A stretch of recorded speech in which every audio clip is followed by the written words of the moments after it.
Assalamualaikum warahmatullahi wabarakatuh. I'm Zudha Akmal Caesario with NPM 202112500038. Transcript for Living Online. Speaker 1. I think that even up until just a few years ago, we could never have imagined how our behavior would change with regards to using mobiles and tablets. I know that I would find it incredibly difficult to live without my mobile. I'm constantly looking at my phone to see if I've got any new message or updates, and checking my apps to see what's new. I wouldn't say that I post my life online, not like some people I know, but I do like to keep up with what people are up to. Friends, family, and even other people I know but maybe haven't seen for years, like old school friends, and check out photos of what they look like now. Speaker 2. In a way, I think it's quite funny that we're always worrying about teenagers and young people are becoming obsessed with online communication. But if you ask me, we need to worry just as much about adults. At the office where I work, even when we have a break, nobody talks to each other unless they absolutely have to, which is a sorry state of affairs to say the least. Everyone's too busy checking their social networks and sending messages to have time to communicate face to face. People spend their lunchtime glued to their screens and barely glance up from their phones. Even during meetings, people can resist subtly checking their phones.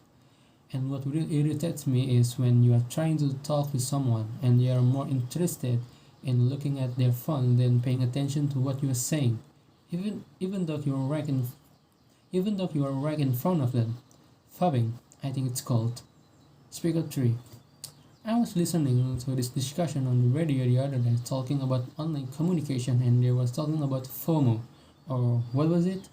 Fear of missing out, which apparently is a kind of modern day psychological syndrome which we are affected by because of our obsession with online communication. Basically, they were saying that the reason why people feel that they have to be connected 24/7 and communicate everything they are doing and keep up with everything that other people we know are doing is done to this fear of missing out.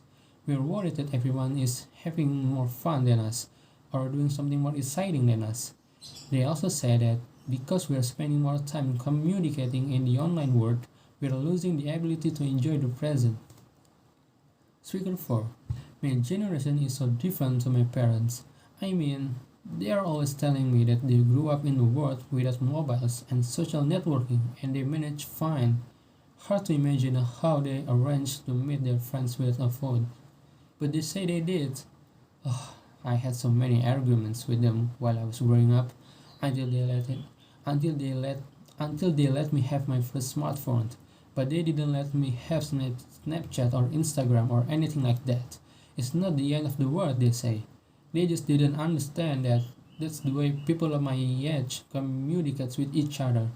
Nobody actually talks on the phone anymore. They have no idea how much I miss out on at school, being the only one who didn't have Snapchat.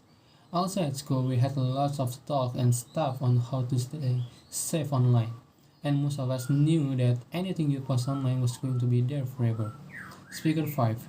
For me, one of the best things about online communication is that you can stay in touch with everyone at the same time all the time.